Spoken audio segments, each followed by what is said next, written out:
back. Tri-State Sports Guys, NFL, first and foremost. Condolences to Al Davis, his family. Yeah. Mike T's a big Raider fan. I have no problem saying this. Condolences to his family. It's good for the Raiders. I don't know. I can't bring myself to say that, but yeah, you're a Raiders It's fan. good for the Raiders. I mean, they already made a move today. I don't even know if anyone saw this. They made a trade with Seahawks. They got their old first-round pick Curry from Wake Forest. I remember Curry from Wake Forest. Yeah, but they got him for like a 7th pick and a conditional pick. That's the type of stuff. They're just trying to be versatile. Mm-hmm. Like, Al Davis is a great man, but he had a lot of faults. Yeah. Anyway, speaking of faults, Let's get right into the New York Jets. I'm not trying to make fun, but the Jets are playing awful. Yeah, And now are. they're trading Derek Mason because he spoke up, and they say it's not the reason. Tell me your thoughts, please. I honestly, I'm not trying to spin this in a positive way because there is not a lot of positive to say.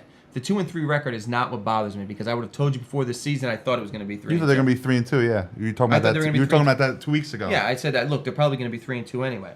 But it's really the way they're playing. They've played one good game. They got lucky to win that first game, and I'll be honest to say it.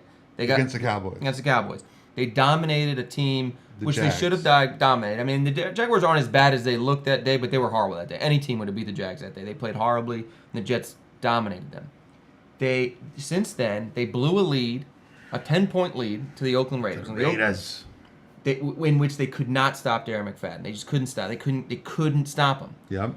Then they had their worst game, possibly their worst game in the Rex Ryan regime against the Ravens. Mm-hmm. And then last week, against the hated Patriots. Now, there are people that are spinning it as, well, at least they looked better.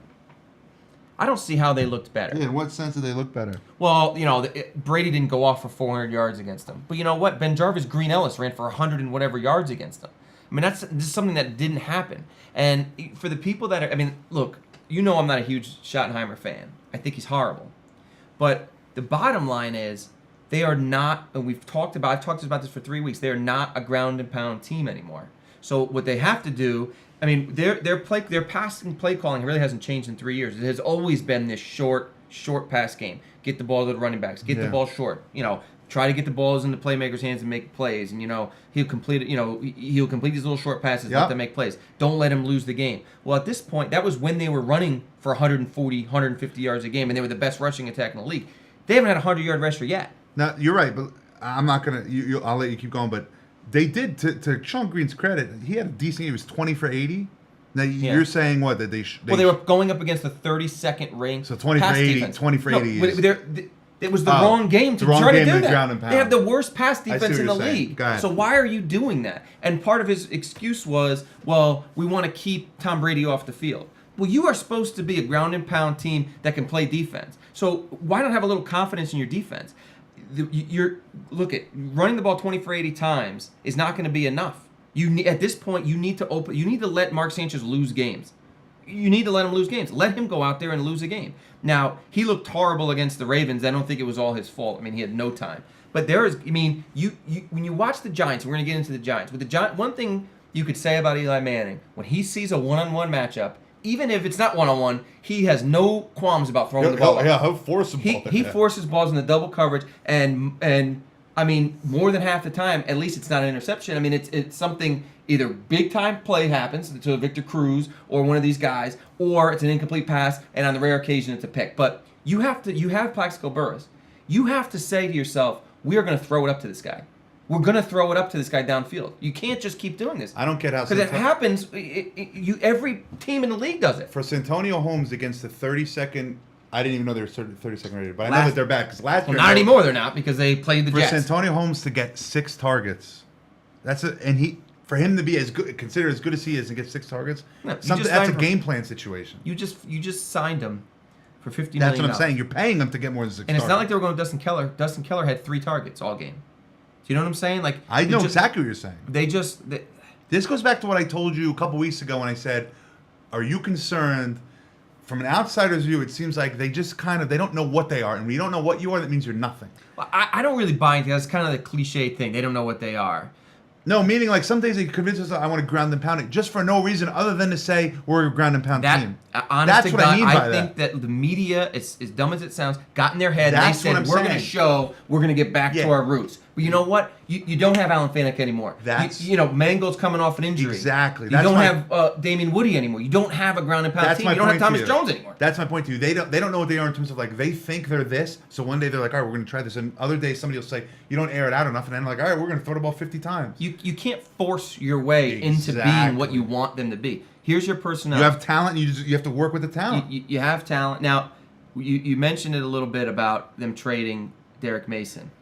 Now, I'm not going to kill them for doing the signing because at the end of the day, it was a choice between Braylon Edwards, who hasn't done anything, He's hurt. Yeah. Jericho Cotchery, who's been out and hasn't done anything, and Derek Mason. Now, they hyped him up. They said, Rex Ryan says he's going to catch 80 balls. That's just the Rex Ryan thing. He thinks every one of his players is great. So I'm not going to really kill them for that because it's not like Derek Mason is the reason they're not moving the ball. Of course not. It really isn't. No. Because, I mean, you got Santonio Holmes, like you said. He's getting paid $10 million a year. He's getting paid to catch 80 or 90 balls, and he's on pace for, 55? Yeah, but this trade brings me back to a question I asked you a couple weeks ago. I think it was not last week, the week before. Are you concerned with this whole, when Cotchery left and he wanted to leave, are you concerned that there is some sort of attitude issue in that locker room? You're hearing these rumors that all three of those guys, including Mason, went one-on-one meetings saying Schottenheimer doesn't know what he's doing. And maybe that's why Cotchery was like, this is not my area anymore. Because he left to get the same role with Pittsburgh. So why else would he leave other than he just didn't like what was going on there? That doesn't bother I asked you that before. You said Right. it wasn't an issue. Still doesn't bother me because all wide receivers are like that. Unless a wide receiver is making big But plays. do you they believe all that's complain. happening? Because they deny it's happening. No, I think it is happening. I agree with you. I think even though Mason has denied it, even on his way out the door, he denied doing it. Rex Ryan emphatically denied I think that it he's definitely happens, I think it definitely happened. I mean, these are wide receivers. The only thing you know about wide receivers are that's what they are. They're They want the meat-first guys. ball. They want the ball. And if they're losing, they're going to be the first ones to say it's because I'm not getting the ball. They'll be the first one to do it. Plaxico did drop a couple easy passes this week too. Let's not forget that. Those weren't the balls down the field that I'm talking about though. If you're gonna have a guy like Plaxico Burress on your roster at this point in the season, he's got his legs underneath him. Throw the ball downfield. He showed glimpses of it week 1 and week 2 that he can catch the ball downfield. Why aren't they doing it? Explain to me why they're not. I don't know why they don't use Keller all the time, and why don't they throw the ball to Plaxico up top? Why are we not? If Mark Sanchez went out and threw 4 picks on 4 deep balls that he tried to force into Plaxico Burress, I would be happier than I am with him not throwing any picks, completing 60% of his passes for 160 yards. Yeah. Because the way that their defense is right now, they cannot afford to have their quarterback throw for 160 yards against the last ranked defense in the league. Now, what do you expect next game? Well, I'm always worried about a team coming off the bye. So you got the Dolphins coming off a bye. But if they don't go out and just dominate the Dolphins, They have to be like a Jaguar situation. it really has to be. They have to. This is a game where their defense has to literally give up single digits. It's very similar to that game. You got the quarterback change. 100%. This has to be a game where you're allowing them 250 yards of offense. It really is. If they go out and they allow 400 yards of offense. I feel bad. I want to tweak you a little. What are you going to do if Reggie Bush goes off for 200 all-purpose I yards? will be at the game. I might get my season tickets revoked. I'll be that angry. You're going to hand them in. I'll hand them in. You got a ticket office. Here you go. Where do I turn these in? Yeah, where do I turn these in? Put these in a lost and found. That's it. I'll flush them down the toilet, this brand new bath, and they put up Because a 6 that's not. and There's not a high percentage that's going to happen. No. But there is a brisk chance. We've seen Ted Ginn Jr. go crazy. We've seen them lose games where they've given up under 200 yards offense. Agreed. I mean, they haven't beat the Dolphins at home either of the last 2 seasons. So I'm not saying this is a gimme, but not only is this a must win, 100% this is a must. This is a statement game. Statement game. Totally 100%. agree. Now, their schedule does get easier towards the end of the season. And we're going to transition over to the Giants, who Have a terrible schedule at the end of the year. and you look at their record, you say, well, they're 4-2. Yep. But this is why you need to win this They're game. 3-2. The Jets are 2-3. You say, well, they're having a better season. Well, they've played a bunch of cushy games. This is what you need to win this game, though. You need to win this game, and you need to win it running away convincingly. Now, as you're talking about the Giants, tough loss, brutal loss. Brutal. If we're being honest, the Seahawks, they were 10-point favorites. I got knocked out of my knockout pool. Yeah, So everyone did. Everyone did. Tavares Jackson, who isn't good, was playing. He's been playing okay the last couple weeks. He gets knocked out, and then your boy Charlie Whitehurst. It was unstoppable. And it was like That was as seamless a transition as any coach could Oh, yeah. ever want a backup quarterback. We'll just send Chuck Whitehurst in there. He'll just go shred him And up. it was no different. And we're talking about Eli Manning. We're giving Cruz this credit. If not for some lucky plays, like he threw that ball into double coverage, he caught it with one hand. That's what I'm saying. That He game, does that a lot, though. that game would have been even worse. That game wouldn't even have been close. And they got a fumble. They got 2 fumbles within the 10 or 20 yard line in the first half. Oh, I think what I'm the saying? first 4 times in the red zone, they only got 1 touchdown out of it. Yeah, I mean, they got dominated by a really bad. I mean, the Seahawks are really bad, I think. The Seahawks are a bottom 5 team in the league. And now you look at what the Giants have put together this season. They lost to the Redskins. Now, the Redskins are a little better than we thought. You watch the game against the Rams. They didn't play well in that game at all. I The know. Rams had so many penalties and I know so it. many terrible turnovers. Terrible turnovers Yeah. in that game. They looked terrible. The big game against the Eagles, which me included, I said, well, this is a great game. You got to give them all the credit. You got to give Eli Manning all the credit. Well, now you look at You see how awful the Eagles are. the Eagles' defense is horrible, so they should have put up those kind of numbers against them.